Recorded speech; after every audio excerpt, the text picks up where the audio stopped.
Welcome to study pieces channel. सभी दोस्तों को नमस्कार। चलिए आज से हम लोग जो बिहार एसआई जो 17 दिसंबर को होने वाला है, बिहार एसआई 17 दिसंबर को, तो उसी से के क्वेश्चन को पीवाईक्यू क्वेश्चन को हम लोग डिस्कस करें थे। इस वीडियो में हम लोग 100 क्वेश्चन जो पीवाईक्यू जो मेंस के अंदर जो 2022 के अंदर जो एग्ज़ाम हुआ है उसमें मेंस में जो क्वेश्चन पूछे गए हैं उसको डिस्कस करें, ताकि आप लोगों को पैटर्न का पता चले कि किस टाइप का क्वेश्चन आयोग पूछ सकती है और उसी के अकॉर्डिंग आप मोर और लेस पीटी और मेंस का क्वेश्चन लगभग सेम रहता है। बस ये अंतर रहता है कि मेंस के अंदर आपके मैथ और रीजनिंग के क्वेश्चन ज़्यादा हो जाते हैं, 25 के आसपास, 20 से 25 के आसपास हो जाते हैं, और जो पीटी के अंदर हो जाए जो 8 से 10 के आसपास, 7-8 के आसपास आपके मैथ के क्वेश्चन और रीजनिंग क्वेश्चन रहते हैं। तो चलिए स्टार्ट करते हैं। तो ओवरऑल देखेंगे कि किस टाइप के क्वेश्चन आते हैं और आयोग का माइंडसेट क्या है उसको जानने की हम लोग कोशिश करेंगे। तो पहला क्वेश्चन है कि सूर्यास्त और सूर्योदय के समय सूर्य का स्पष्ट चपाट होना किस घटना के कारण होता है? कि सूर्य का चपाट थोड़ा हल्का सा दिखाई देता है तो वो किस घटना के कारण होता है? तो ए ऑप्शन है अपवर्तन, बी ऑप्शन है प्रतिबिंब, रिफ्लेक्शन, विवर्तन और ध्रुवीकरण यानी पोलराइजेशन, रिफ्रैक्शन और डिफ्रैक्शन। तो किस कारण से होता है? तो अपवर्तन के कारण होता है। किस कारण? अपवर्तन यानी रिफ्रैक्शन के कारण जो सूर्य का चपटा रंग दिखाई देता है, तो किसके कारण होता है? तो अपवर्तन के कारण दिखाई देता है। और वहीं पर अगर कहें कि जो उसका लाल रंग सुबह उगते समय और डूबते समय हल्का सा लाल रंग जो दिखाई देता है वो किस कारण से होता है? तो वो स्कैटरिंग के कारण होता है। क्या? स्कैटरिंग के कारण होता है। किस चीज़? स्कैटरिंग के कारण होता है। ठीक है। रिफ्लेक्शन और रिफ्लेक्शन में क्या अंतर होता है? रिफ्लेक्शन क्या होता है कि कोई जैसे एक सरफेस है, ये सरफेस के ऊपर अगर कोई रे ऐसे आ रही है, इंसिडेंट रे अगर आ रही है, फिर ये रिफ्लेक्ट होकर ऐसे जाता है, तो इसको बोलता है रिफ्लेक्शन कहा जाता है। ठीक है। रिफ्रैक्शन होगा कि ये एक मीडियम से, मान लीजिए ये एयर है, ये लिक्विड है, डेंसर, यानी एक मीडियम 1 है और ये मीडियम 2, एक मीडियम से दूसरे मीडियम में जब जाता है तो उस समय आपका जो डिफ्लेक्शन होता है, रिफ्लेक्शन होता है। ठीक है। तो ओम्स लॉ वगैरह जो पढ़े हैं तो इसे लाइट से रिलेटेड, यहाँ पे कौन सा टॉपिक हो गया? तो टॉपिक ये लाइट से रिलेटेड क्वेश्चन है आपके पहला। चलिए नेक्स्ट क्वेश्चन की तरफ चलते हैं। नेक्स्ट क्वेश्चन है during world war first which country join the central power in 1950 against the Britain? तो ब्रिटेन जो 1915 के अंदर जो फर्स्ट वर्ल्ड वार हुआ था वहाँ पर, तो ब्रिटेन के अगेंस्ट किसने जो सेंट्रल पावर है उसको ज्वाइन किया था? तो किसने किया था? तो बुल्गारिया जो है उसने ज्वाइन किया था। ठीक है। बाकी ये जर्मन, अमेरिका, ये सारे क्या एक साथ थे, बाकी बुल्गारिया जो है इस ब्रिटेन के अगेंस्ट जाके केंद्रीय शक्ति में शामिल हो गया था। ठीक है। कब स्टार्ट हुआ था? तो 1914 के अंदर वर्ल्ड वार स्टार्ट हुआ था और 1919 के आसपास में ये वर्ल्ड वार ख़त्म हुआ गया था। ठीक है। 2 ग्रुप बने हुए थे, 2 ध्रुव में बटा हुआ था, उत्तरी ध्रुव और ध्रुव में ये वर्ल्ड वार के समय जो बटा हुआ था। तो उससे आप लोग देख लीजिए कि वर्ल्ड वार के जो क्वेश्चन है उससे भी क्वेश्चन आपके पूछे थे, तो सिंपल सा क्वेश्चन पूछा जाएगा। ठीक है। चलिए नेक्स्ट क्वेश्चन है टिहरी डैम। टिहरी डैम क्या है? Tehri dam situated at the Confluence of river. Tehri dam जो कौन से रिवर के ऊपर है? तो भागीरथी और विलंगना, भागीरथी और अलकनंदा और वानपराग, डी है वनास खारी। तो ये जो है कहाँ पर बसा हुआ है? तो टिहरी बांध जो है कहाँ पर है? तो इस चीज़ को आप लोगों को देखना है। तो बताइए कि ये ऑप्शन क्या है? भागीरथी और विलंगना, तो ये कहाँ पर करते हैं? तो इस सब चीज़ों को ध्यान रखते हुए इस क्वेश्चन को करना। तो ये क्वेश्चन किससे हो जाएगा रिलेटेड? मेनली हो जाएगा आपके ज्योग्राफी से क्वेश्चन रिलेटेड हो जाएगा। ठीक है। ज्योग्राफी से रिलेटेड क्वेश्चन हो जाएगा ये। तो इसका राइट आंसर हो जाएगा आपका ए, भागीरथी और विलंगना। तो टिहरी डैम कहाँ पर है? तो टिहरी डैम के बारे में अगर आप बात कीजिएगा तो टिहरी डैम कहाँ पर है? तो ये उत्तराखंड के अंदर है। कहाँ पर है? तो उत्तराखंड के अंदर है। अब देखिए इससे रिलेटेड अगर आप देखिएगा कि यहाँ पर जो है तो कौन कौन से है? तो उत्तराखंड से जो विलंगना नदी जो है कहाँ से निकलती है? तो ये गंगोत्री ग्लेशियर जो है वहाँ से निकलती है। कहाँ से? गंगोत्री ग्लेशियर से विलंगना नदी निकलती है। ठीक है। भागीरथी, और फिर भागीरथी रिवर जो है आपका अगर कहिएगा कि जो नंद प्रयाग से जो निकलती है रिवर, जो जिसे हम लोग अलकनंदा कहते हैं, फिर धीरे धीरे वो इलाहाबाद के आसपास यमुना से मिलकर ऐसे नदी आती है। यहाँ से बद्रीनाथ से, केदारनाथ से, यमुनोत्री से, जैसे यमुनोत्री से मिलता है आपका यमुना, गंगोत्री से आपका मिल जाता है विलंगना नदी। ठीक है। तो ये जब आते हैं देवप्रयाग के पास, जो देवप्रयाग है, देवप्रयाग के पास विलंगना नदी जो है आपके अलकनंदा नदी से मिल जाती है, भागीरथी से नदी से मिलती है, तब जाके ये आगे जाके जब मिलती है तब उसे गंगा कहते हैं। तो टिहरी बांध कहाँ पर है? तो उत्तराखंड के अंदर है। ठीक है, आगे चलते हैं। अब देखिए, अब हम लोग सिर्फ हिंदी में क्वेश्चन ले रहे हैं ताकि थोड़ा सा स्पेसियस हो, अच्छा लगे, इसलिए दोनों में है। अगर आपको PDF चाहिए तो बताइएगा, आपको टेलीग्राम ग्रुप पे मिल जाएगा। अर्धचालक का तापमान बढ़ाने पर उसकी प्रतिरोधकता क्या होती है? तो उसकी प्रतिरोधकता क्या होती है? घटती है। ठीक है, अर्धचालक का क्या होता है? अगर ओम लॉ पढ़िएगा, R इक्वल टू क्या ρL/A होता है। ठीक है, तो उससे अगर देखिएगा तो क्या होता है कि उसकी टेम्परेचर पहले क्या होता है, अगर मान ली कोई मेटल है, अगर उसकी आप बढ़ाइएगा, प्रतिरोधकता क्या होता है? किसी करंट को पास करने से रोकना या करंट को रजिस्ट करना, पास करना, इसी को प्रतिरोधकता कहते हैं। ठीक है, तो प्रतिरोधकता मतलब है कि अगर तापमान बढ़ाइएगा, अगर किसी भी अदर चीज़ का अगर तापमान बढ़ाए, मेटल का तापमान बढ़ाए, तो उसकी जो प्रतिरोधकता है कम होगी। लेकिन अगर आप नॉन यानी सेमीकंडक्टर अर्धचालक का अगर टेम्परेचर बढ़ाइएगा तो उसमें क्या होगा? फ्री मॉलिक्यूल्स आएंगे। ठीक है, फ्री मॉलिक्यूल्स आएंगे। फ्री मॉलिक्यूल्स आते ही इसमें क्या हो जाएगा? पहले तो वो प्रतिरोध कर रहा था, लेकिन अब क्या होगा? इसमें फ्री मॉलिक्यूल्स है तो करंट का फ्लो ज़्यादा होने लगा। इसकी वजह से क्या हो जाएगा? तो उसकी जो प्रतिरोधकता यानी रोकने, करंट को पास करने की जो क्षमता है वो कम होगी, तो क्या होगा? घटेगी। ठीक है, चलिए नेक्स्ट चलते हैं। ये आपका फिजिक्स से क्वेश्चन हो गया। उसके बाद है ब्रांच को अगर ऐसे लिख सकते हैं, ये रीजनिंग का क्वेश्चन है। ब्रांच को आप ऐसे लिख सकते हैं, EDP लिखा जाता है, तो भाषा को, मास्टर को कैसे लिखा जाएगा? तो राइट आंसर हो जाएगा PYVRHP। तो ये इसका राइट आंसर हो जाएगा आपका। तो ये क्वेश्चन आप लोग देख लीजिएगा, मैथ और रीजनिंग का। मैं बस आंसर बता रहा हूँ, बाकी आप लोग देख लीजिएगा। ठीक है, मैथ का क्वेश्चन है, 5 सेमी भुजा वाले घन के सभी फलकों को रंग दिया जाता है तो और छोटे एक एक घन में टुकड़ा कर दिया जाता है, तो ऐसे कितने घने हैं जिसके दो सरफेस अगर लाल हो? तो इसका आंसर 36 हो जाएगा। ठीक है, क्या राइट आंसर 36 हो जाएगा। इसमें फॉर्मूला होता है कि एक सरफेस रंगा हुआ है तो क्या होगा, 2 सरफेस है तो 3 सरफेस है तो क्या होगा। तो इन सभी चीज़ों का फॉर्मूला आप देख लीजिएगा। ठीक है, यहाँ पर जो क्यूब होता है, क्यूब कटिंग जो होता है, उससे रिलेटेड क्वेश्चन है, तो आप लोग देख लीजिएगा इसको। ठीक है,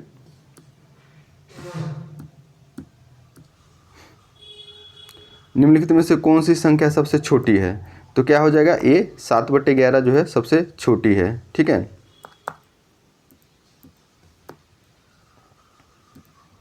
नेक्स्ट है 1799 में टिप्पू सुल्तान की मृत्यु के बाद मैसूर का शासक किसे बनाएगा?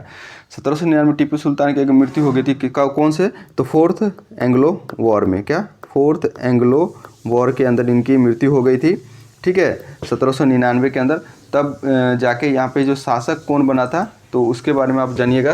तो राइट आंसर इसका क्या हो जाएगा?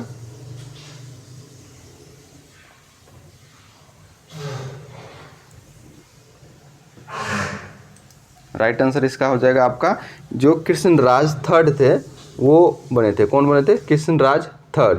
तो जो और पहला शासक कहता है जो टीपू सुल्तान थे, टीपू सुल्तान के पापा कौन थे? तो आपको हैदर अली। हैदर अली ने इस जो टीपू सुल्तान ने मैसूर शासक, मैसूर वंश का जो स्थापना किया था और राज किया था। ये पहले किससे थे? तो वाडियार डायनेस्टी के यहाँ पर एक सैनिक के पद पर थे। बाद में यह एक जो अपना अलग से राजन बनाया था। ठीक है, तो कौन थे? तो कृष्णराज जो थर्ड थे, इन्हें बनाया गया था टीपू सुल्तान के पुत्र, जो कि वाडियार डायनेस्टी से ही किंग थे। ठीक है, तो टोटल एंग्लो मराठा वार का अगर देखेंगे तो कितने वार हुए हैं एंग्लो मराठा के बीच में? तो एंग्लो मराठा के बीच में लोग टोटल तीन बैटल हुए हैं। क्या?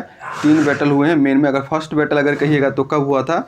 तो फर्स्ट ये जो हुआ था तो जो एंग्लो मुगल वार कर्नाटक वार से स्टार्ट हुआ था। ठीक है, फर्स्ट एंग्लो मैसूर वार की अगर बात कीजिएगा तो ये हुआ था आपका 1767 से 1769 के बीच में फर्स्ट एंग्लो मराठा वार हुआ था। ठीक है, देन अगर कहिए कि सेकंड एंग्लो जो मराठा वार नहीं होना था, मैसूर वार होगा ना। फर्स्ट एंग्लो मैसूर तो कब हुआ था? 1767 1769। और सेकंड एंग्लो मैसूर वार की बात कीजिएगा तो 1780 से 84 के बीच हुआ था। थर्ड एंग्लो मैसूर वार की बात कीजिएगा तो ये 1790 से 92 के बीच में हुआ था। ठीक है। अगर फोर्थ एंग्लो मैसूर वार की बात की जाए तो 1798 से 99 के बीच में था, जिसमें फर्स्ट एंग्लो मैसूर वार में कौन लीड कर रहा था, तो हैदर अली कर रहा था, टीपू सुल्तान के पापा। और दूसरे में इनकी जो वॉर के अंदर नहीं, वैसे इनकी मृत्यु हो गई थी। दूसरे से लेकर चौथे तक लीड कौन किया था, तो टीपू सुल्तान ने किया था। और इन्होंने अपने वो जो फ्रेंच सैनिकों वगैरह उन सब के साथ सहयोग करके अच्छे संबंध बनाए थे और फ्रेंच क्लब की भी स्थापना की थी और फॉरेन अफेयर जो मिनिस्ट्री होती है उसकी भी स्थापना की थी। और साथ साथ में जो तोप खाने वगैरह है ये सब भी टीपू सुल्तान बनाए थे। ठीक है, चलिए अब देखते हैं नेक्स्ट क्वेश्चन। क्वार्टजाइट का रासायनिक नाम क्या है, तो क्वार्टजाइट का रासायनिक नाम क्या है, तो सोडियम सिलिकेट। क्या सोडियम सिलिकेट है, ठीक है। इसका रासायनिक नाम क्वार्टजाइट जो होता है SiO2, अगर कहिएगा फॉर्मूला क्या होता है तो SiO2 होता है, यानी सिलिका जिसके अंदर बना होता है तो उसको क्वार्टजाइट कहा जाता है। ठीक है, ये केमिस्ट्री का क्वेश्चन। देखिए अभी तक केमिस्ट्री के 2 क्वेश्चन आ चुके हैं। अगला है 10th नंबर क्वेश्चन, देखते हैं। 10th नंबर क्वेश्चन है, कौन सी अनुसूची प्रत्येक राज्य के राज्यसभा के लिए चुने जाने वाले सदस्यों की संख्या निर्धारित करती है। तो कौन सी सूची करता है, तो पहला ये हो गया, पहला, दूसरा, पहला, चौथा, पांचवा, 10वां। तो क्या राइट आंसर कहता है, फोर्थ शेड्यूल जो होता है कॉन्स्टिट्यूशन का, फोर्थ शेड्यूल जो कॉन्स्टिट्यूशन का है वो डिसाइड करता है कि राज्यसभा में कितनी सीट होनी चाहिए। तो फोर्थ शेड्यूल से रिलेटेड है। पहला है कि India, Bharat, that is India, इसकी बात करता है ना। उसके बाद अगर हम 10वें बात करें तो 10वें में एंटी डिफेक्शन लॉ वगैरह है, इसकी चर्चा की गई है 10वें अनुसूची में। 5वें अनुसूची में है कि जैसे कि SC ST और इन सब के लिए जो रिजर्व एरिया सब है तो उन सब की चर्चा की गई है। ठीक है, असम, मणिपुर, मेघालय वगैरह इन सब है तो वहाँ की बात चर्चा इसमें की गई है। ठीक है, नेक्स्ट चलते हैं। 540 के गुणनखंडों की कुल संख्या क्या होगा, तो 500 कितने होगी, 24 होगी। इसके राइट आंसर 24 हो गया। आप लोग कैलकुलेशन कर लीजिएगा। अगर आपको लोग कैलकुलेशन की भी जरूरत है तो बताइएगा, नेक्स्ट वीडियो से हम लोग कैलकुलेशन भी इसमें ऐड कर देंगे, बट वही है कि टाइम थोड़ा सा परमिट नहीं करता है। अगला है, जलियांवाला बाग हत्याकांड किस वर्ष हुआ था, तो जलियांवाला बाग हत्याकांड किस वर्ष हुआ था। ए ऑप्शन है 1908, 1909, 1919 और 1935। तो कब हुआ था, तो 1919 के अंदर 13 अप्रैल 1919 को जलियांवाला बाग हत्याकांड हुआ था। ठीक है, 1900 अगर 9 की बात करें तो 1909 में मोर्ले मिंटो एक्ट आया था, मोर्ले मिंटो एक्ट पास हुआ था। ठीक है, ये बहुत इंपॉर्टेंट है तो इसको याद रखिएगा। 1935 में पता है कि गवर्नमेंट ऑफ इंडिया एक्ट 1935 आया था, जिसमें जो सेंट्रल पावर वगैरह सब है, जहाँ इसे सुप्रीम कोर्ट, RBI, ये सब सारी चीज़ें कैसे बने, हाई कोर्ट कैसे बने, गवर्नर को क्या पावर होनी चाहिए, ये सब चीज़ें इसमें कही गई है। और साथ साथ में ये जो हमारे जो कॉन्स्टिट्यूशन है, कॉन्स्टिट्यूशन का मैक्सिमम पोर्शन जो है हमें इसी एक्ट से लिया गया है। और ये एक्ट कब आया था, तो साइमन कमीशन की रिपोर्ट देने के बाद ये एक्ट आया था। ठीक है, नेक्स्ट है, बांग्लादेश कब स्वतंत्र राष्ट्र बना था। बांग्लादेश कब बना था, हम देखते हैं 1971 में क्या हुआ था, हम इंडिया और पाकिस्तान का वॉर हुआ था, उसी में जो सेना के बांग्लादेश के कुछ जो भी प्रोटेक्टर थे, फ्रीडम फाइटर थे, उनके साथ मिलके 1971 में जो युद्ध हुआ था उसके बाद से बांग्लादेश को अलग राज्य का दर्जा मिला। तो कब, 1971। आगे देखते हैं।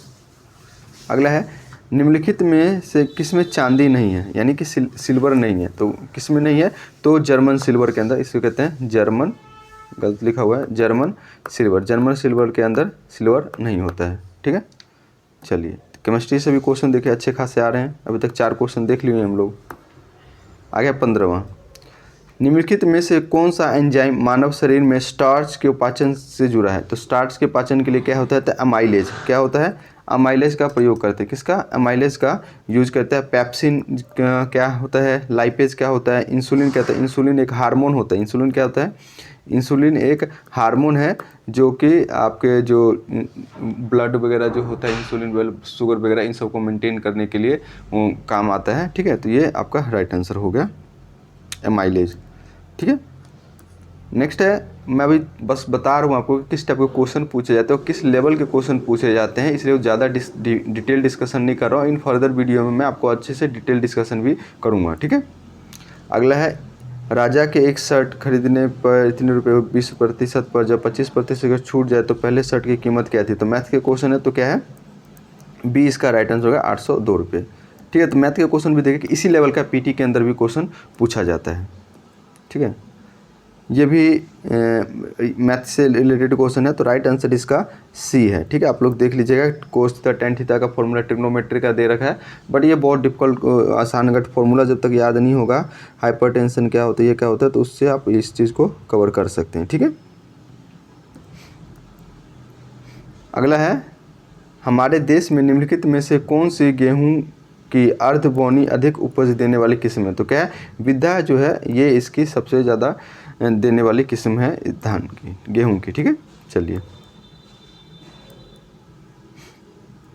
इंटीग्रल कोच फैक्ट्री स्थित है कहाँ है। तो इंटीग्रल कोच फैक्ट्री कहाँ स्थित है, बेंगलुरु, कोची, परम्बूर या मैंगलोर। तो कहाँ पर है, तो केरल के जो पेरम्बूर है वहाँ पर ये स्थित है। कहाँ पर, मैं मुझे याद है कि मैंने ये क्वेश्चन गलत करके आया था, तो यहाँ पे मैं कोची लगा के आया था इसको। ठीक है, ये गलत करके आया था। तो क्या है, पेरम्बूर के अंदर एक पर्टिकुलर एरिया के अंदर पूछ रहे कि कहाँ पर, ये नहीं है कोचिन कहाँ पर है, तो सबको पता है केरल का, लेकिन पर्टिकुलर एरिया जिस एरिया में है उस एरिया का नाम पूछ लिया था। तो अब देख लेते हैं कि डिफिकल्टी लेवल जो है क्वेश्चन का बढ़ते जा रहा है। क्वेश्चन वही है, इंटीग्रल कोच फैक्ट्री कहाँ स्थित है, लेकिन उसका आप पहले होता था कि स्टेट होता था, फिर डिस्ट्रिक्ट जाने लगे, फिर पर्टिकुलर एरिया में जो इंपॉर्टेंट चीज़ है उससे क्वेश्चन पूछे जाने लगे हैं। तो इस चीज़ का ध्यान रखें। और इसी टाइप का बीपीएससी में भी पूछे जा रहे हैं, जैसे कि ये पूछा था कि सोलर पावर प्लांट जो है दरभंगा के अंदर कहाँ पे है, तो पर्टिकुलर एरिया में पूछ लिए थे कि कैदराबाद के अंदर है, कैदराबाद के अंदर। तो इन सब चीज़ों को थोड़ा सा आपको देखना समझना पड़ेगा कि एग्जाम का पैटर्न क्या है और एग्जामिनर चाहता क्या है आपसे। ठीक है, नेक्स्ट है, निम्नलिखित में से किस प्रधानमंत्री ने किसी राज्य के मुख्यमंत्री के रूप में शपथ नहीं लिया है। क्या, चौधरी चरण सिंह, तो ये अगर देखिएगा तो ये थे हमारे यूपी के सीएम रहे हैं, पीवी नरसिम्हा राव भी सीएम रह चुके हैं, एचडी देवगौड़ा भी सीएम रह चुके हैं, लेकिन चंद्रशेखर जी थे, ये हमारे किसी भी स्टेट के सीएम नहीं रहे थे। ठीक है, चलिए नेक्स्ट क्वेश्चन की तरफ चलते हैं। अब देखिए, ये सब सारे ऑप्शन है, तो आप लोग का ड्यूटी बनता है, अगर आपको एग्जाम क्लियर करना है तो इन सब का आप लोग का ड्यूटी है कि आप ये सारे ऑप्शनल के बारे में आप जानिए कि क्या है, कैसे है, नहीं है। जब तक ये चीज़ आप लोग नहीं की जाए तो एग्ज़ाम में आप हर साल मार खाइएगा। तो इन सब चीज़ों को ध्यान रखिए, खुद से आपको करना पड़ेगा। मेरे जितने लेवल का होगा मैं उतना आपको लोगों को करवा दूंगा कि एक पैटर्न है ऐसा है, लेकिन खुद ही आपको मेहनत करनी पड़ेगी। जब तक आप पर्सनली ये सारी चीज़ें नहीं देखेंगे कि चरण सिंह क्या है, कल का क्वेश्चन आ जाए पीवी नरसिम्हा वाले के बारे में पूछते हैं, क्योंकि उनके वो एग्जामिनर जो होता है पेपर जो सेट करते हैं वो PYQ देखता है, PY देखता है, उसके बाद देखते हैं कि हाँ ये ऑप्शन, तो वो ऑप्शन उठा के आपसे रिलेटेड क्वेश्चन बना देते हैं। तो आप इन सब चीज़ों को, आपको 4 ऑप्शन है तो 4 ऑप्शन को डिटेल में डिस्कशन करना, ऑप्शन में जो जो चीज़ें हैं उन सबको अच्छे से करना है। ठीक है, नेक्स्ट चलते हैं। क्लोरोक्विनोल जो और टेरिफिलन के मिश्रण से कार्य करता है, किसके लिए, तो एंटीसेप्टिक का काम करता है। किसका काम करता है, तो एंटीसेप्टिक का ये काम करता है। अगला मैथ का क्वेश्चन है, अगर किसी आयु अनुपात इतना है, उनकी आयु का गुणनफल इतना हो जाता है, तो 5 वर्ष बाद उनकी आयु का अनुपात क्या होगा। तो राइट आंसर 13/6 हो जाएगा। ठीक है, चलिए नेक्स्ट क्वेश्चन है, कौन सा जीवाणु दूध को दही में बदल देता है। तो दूध को दही में बदल देता है, तो कौन बदल देता है, तो यह है लैक्टिक एसिड के जो बैक्टीरिया होते हैं वो दूध को दही में बदल देता है। कौन सा, लैक्टिक एसिड। फिर ब्यूटेरिक एसिड क्या होता है, साइट्रिक एसिड क्या बैक्टीरिया क्या होता है, इन सभी चीज़ों के बारे में आपको पता होना चाहिए। मैं कोशिश करूँगा कि नेक्स्ट वीडियो से इन सभी चीज़ों के बारे में भी दे दूँ, बट आप अपने लेवल पर करते रहिएगा। अगला है, निम्नलिखित में से कौन सा आनुवांशिक रूप से संशोधित फसल पौधा है। तो आनुवांशिक रूप से यानी जियोलॉजिकली तैयार किया, यानी है कि आर्टिफिशियल तरीके से तैयार किया गया है, तो ये कौन सा है, तो ये गोल्डन राइस है। ठीक है, कौन सा है, गोल्डन राइस। ठीक है, अभी एक ब्रिंजल भी है, तो उसको भी याद रखिएगा कि ब्रिंजल भी है और गोल्डन राइस भी है जो आनुवांशिक रूप से तैयार किए गए हैं। अगला है, समीर ने कहा सरिका मेरी माँ के पोते की पत्नी है, तो सरिका समीर से किस प्रकार संबंधित है। तो राइट आंसर होगा बहू। चलिए इसको सॉल्व करके देखते हैं। समीर ने कहा सरिका मेरी माँ के, समीर ये हो गया समीर की माँ हो गई। ठीक है। समीर ने कहा सरिका मेरी माँ के पोते की, यानी मेरी माँ के पोते की, यानी इन समीर के माँ के पोते यानी इनका बेटा होगा, पोते की यानी यहाँ पे एक पोता होगा, की पत्नी है, ये पत्नी हो गया। तो सरिका समीर से किस प्रकार संबंधित है? तो सरिका समीर से किस प्रकार संबंधित है? तो क्या होगा? तो इस सरिका क्या, ये इसके बेटा होगा, ये इसके पापा हो गए, तो ये इसके क्या हुए? बहू हुए। तो क्या हुआ? बहू इसे। तो इस टाइप के रीजनिंग के क्वेश्चन आप लोग सॉल्व कर सकते हो। तो इतना आसान आता है, टाइम नहीं है, इसकी वजह से मैं सोल्यूशन नहीं दे पा रहा हूँ। ठीक है, चलिए मिलते हैं नेक्स्ट वीडियो में। उसमें मैं कोशिश करूँगा कि अच्छे से और डिटेल के साथ उसको डिस्कस किया जाए, ताकि आप लोगों को हेल्प मिल सके कि दरोगा के अंदर किस टाइप के क्वेश्चन आते हैं। और मैं अभी 2 बार बिहार एसआई क्लियर कर चुका हूँ। ठीक है, तो इसलिए मुझे एक्सपीरियंस है कि कैसे एग्ज़ाम को करना है और किस तरीके से टैकल करना है। फिजिकल से पीटी से लेके फिजिकल तक का सफ़र मैंने पूरा तय किया हुआ है। तो मैं आप लोगों को अच्छे से गाइड करूँगा। कुछ भी दिक्कत हो, कोई भी आपको जानकारी चाहिए हो, तो आप लोग मुझे कमेंट कर सकते हैं। ठीक है, चलिए मिलते हैं नेक्स्ट वीडियो में। तब तक के लिए थैंक यू, जय हिंद।